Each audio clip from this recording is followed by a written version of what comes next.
Carolyn Holzman, and this is Confessions of an SEO. Don't worry. You've come across the least SEO podcast on the planet. There will be no interviews, no FOMO, just creating a place to relax and feel okay that you're an SEO. And if you're a business owner trying to figure out SEO, here's where you're going to get the skinny on Google and to prepare you to accept a reality where what incentives Google has have nothing to do with helping your business succeed. So no matter how many free things they throw at us, they really are not there to help our businesses. But I do hope in some way that in what you hear here will help you want to improve the relationship between either your SEO consultant or your SEO agency so that you know who to trust. Welcome to Season 4, Episode 4 of Confessions of an SEO. The annual Confessions of an SEO survey is open. It's on SurveyMonkey, and it's starting to get confirmation from the data that it really does only take 2 minutes to complete. My goal is to get at least 25 responses. So that's like just around, give or take a few, 5% of the audience. Now, I don't ask for myself. It's really for you. No, it is for you. But if you don't care what the hell I talk about, that's fine. Just tell me, okay? If you have a germ of an idea that I could poke around in that would be fun, that's a little more interactive. So just keeping that open. I would love to hear from you. And just understand, I thank you for all your support. And this time, I remember to set up an easy to remember bit.ly link. So it's bit.ly/, and then it's the initials, Confessions of an SEO, COAS-survey3. So it's all one word, all lowercase. If you listened to last week's show, I must and will confess that I took my own advice. I used ChatGPT to make my first WordPress plugin. It was exhilarating to just keep asking more and more refined questions until I got to the code. I mean, I even asked it like, well, now that I have this, what do I do? And it told me. So I even got to install it, and while it works, it does about 90% of what I wanted. And I guess if you know me at all, you know I do not like to take no for an answer. And I'm sure as I say that, programmers out there and developers are like, great, now we're all getting replaced. And you know how I feel about that negativity. I refer you to last week's show, which is Season 4, Episode 3, the AI conversation we need to have. Now, since publishing that, I've started thinking that, it's not just a conversation that we as an industry have to have. I think it's one we're going to need to have with ourselves. Okay, so while I was going through all the survey stuff, I was reading some of the past surveys and noted that pretty much across the board, there was a lot of previous interest expressed in any SEO testing that I'm doing. And regular listeners probably know that I started publishing the reports of the indexation testing and research. I've been seriously involved in that since August 2021. And last November, all of that moved over to a paid platform on Substack. So there are free accounts, and occasionally I throw a few bones over the fence.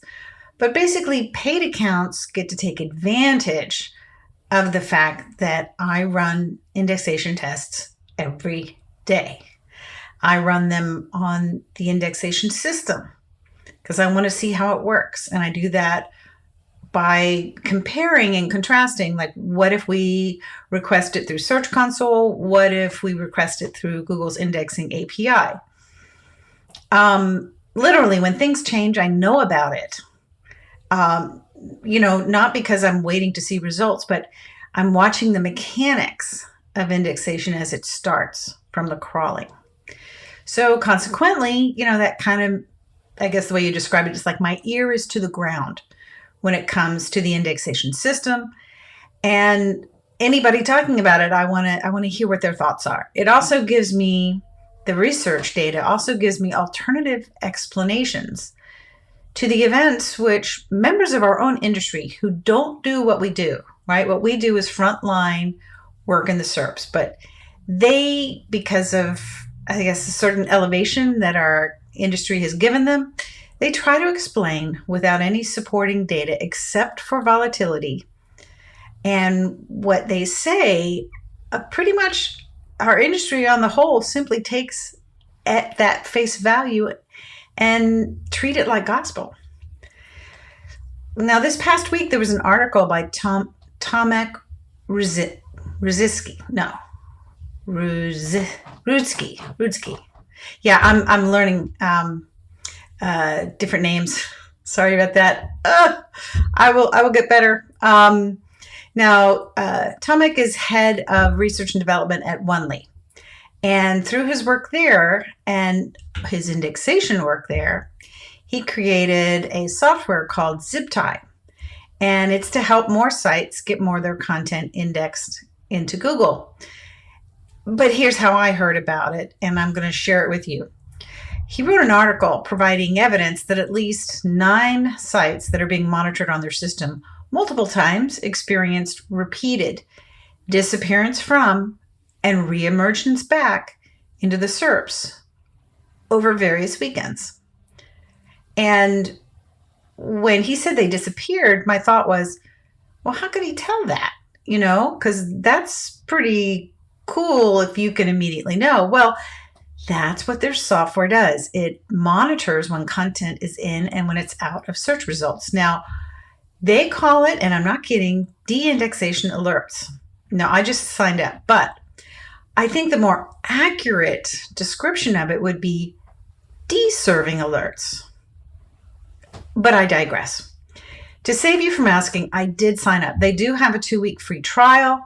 And if you opt for the monthly, it's like less than $10. So you can also pay less if you go with an annual. But I'd love you to check it out. I did another bit.ly. It's bit.ly/ and then it's the words check out ZipTie. All one word, all lowercase. So I just set up my monitoring report, and I will get back to you. And in the meantime, like I say, if you're curious about it, check it out. bit.ly/ check out ZipTie, all lowercase. Now, going back to the article that Tomek wrote, it's worth a read. It's on ziptie.dev, D-E-V. I'll put the link in there. And the title of it is called, Is Google Weekend Ranking Mystery or a Google Bug? Now, I'll get into the weeds on this, on what was actually happening, but just not today, okay? Because I got something bigger on my mind. And I will say that for every single date that they listed in the article, and they provided the screenshots to show in Search Console where they're in, they're out, they're in, they're out. Everything based on all of those dates, there are measurable events that line up and that line up with what I've been saying for a couple of years. So there's things that are measurable that are happening. And in the field, what I've been describing is exactly what they look like based on what Tomek saw. This is not a bug. This is a feature. Now, there's data going back in the indexation research noting what was going on. But once again, today that's not my focus, but I promise I will let you know when I unpacked all of that. Now, each of the sites he saw in their monitors that experienced that massive drop out of the SERPs over the weekends, they made it back in. But what they found was each one of them had unusual domain extensions. 9 out of 9 were the non-standard top-level domains, like .com. So this is what he shared in the article, that it was .consultancy, .care, .club, .info, .energy. Now, to be fair, since this came out and was made public, Google did come forward and say that they had an issue. Did you hear the little air bunnies? Right. But not an issue that made it into the search status dashboard. So if you don't know what I'm referring to, is after I'd been doing my research for a while and talking more publicly about it on various shows and talking about the subsystems in the indexation system, they came out with this dashboard. And initially it was crawling, indexing, and serving. And then they added ranking to it. So now it's crawling, indexing, ranking, and serving. And this is where they note all the updates now. So if there's an update, it's going to be in there. If there's a problem with any of those four systems, they're going to note it in there. So this is an issue, right? But it wasn't enough to document. And here's where I'm going with this. I'll explain a little more, but this is my question because I got to get it out of my head. What are the ethical implications of a multinational business taking working businesses' websites out of their search results? So a little more background. I also have a colleague that for the last year and a half has brought similar evidence to me showing that there's a same group of sites over various time periods and they all behave in the same way. And it wasn't, memory serves, it wasn't the entire site, but it was some of their more popular pages. And these were not non-standard TLDs. These were all .coms. So this isn't a new phenomenon to my eyes, but the new part was they can take out whole sites for their own internal reasons. They appear to have a system that closes off the serving of various pages or sites wholesale. Not wholesale sites, but sites as a whole. And maybe, this is my speculation here, maybe they are identifying these test volunteers or victims by their domain extensions. Is it really possible that somewhere in Google is a logic for choosing these participants in their testing and bringing in a bias that if it isn't a .com, it can't be a serious business? Like businessconsulting.com is a real one. Business.consultancy is not a serious one. So let's take them out for a couple of days. What does it harm, right? Could it be that blatant form of hubris? Now, here's another thing that crosses my mind. Isn't Google a testing company? Could it be that they make their own test sites off of ours and then compare practice? And they practice with the new things to see if the new thing treats the content that they know where it's ranking, so that they can find out, is their new toy coming up with the same answer as their previous toy? I mean, they would have to have some sort of control, right? So the control could be the actual site, but, they don't want it being interfered with. So they pull it out because they have to freeze it in time. They don't want any more data streams going into that ranking or serving of that site. So they pull it out. I don't know, right? How likely do you think it is that they're going to say, oh yeah, we have an issue and here's how we did it? So I've reached out to Tomek and we're in communication because one of the things I was asking him was what's going on in those server logs during the time the pages are out of the index, or maybe even what went on right before. So look for a lot more for me on this. And there is a call for anyone whose sites have experienced this same in and out. I think if we were to look at some of our client sites page by page basis, there might be pages that behave like this, not because it's the whole site, but obviously it would take some super refined filters in Search Console to find them. And that's why I'm going to recommend using ZipTie's software to find it. I don't think it's retroactive, but moving forward, so we can't set something up and say, what was this like back then? So it's going to be a moving forward option. But we, I think, as business owners, need to document this behavior and have it verifiable. Why? Well, this is just me. Okay, it's my opinion.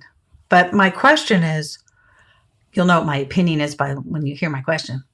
How can Google get away with this without compensating those businesses that they take out of the SERPs for reasons that have nothing to do with the value or quality of their content? And they're okay just because they put it back. They take it off the shelf. They don't let any potential sales for the site over the weekend. Now, bear in mind, the site is live, right? It just can't be found if you don't know who they are. So even for their brand, if you looked for their brand, which is clearly their domain name, they couldn't even find it. Now, I'm not a lawyer and I don't play one on TV. And maybe, I'm just barking up the wrong tree, but to me, that just doesn't pass the smell test. Well, that's it for this week. Please remember to take the survey. I'll put the link in there. It's a bit.ly link, bit.ly/COAS-survey3, all one word. Now, there are links to the tools that I use in my forensic work. Of course, I use Quora, and I also use a Search Console Chrome extension to help automate some of the manual activities that I do in there. And now I'm going to add zip ties. So that's bit.ly/checkout-zip-tie. Well, thank you for being a listener. Thank you to the supporters of Confessions. I'm glad you like this type of SEO content stories and aren't too shocked by some of the Google bashing. Now, if there are any topics you'd like me to cover in 2024, take the survey. But if you can't do that and you just want to email, just use confessions@americanwaymedia.com. Or I've set up a text line that's 737-225-8228. Well, thanks again. And until next week, I'll see you in the SERPs.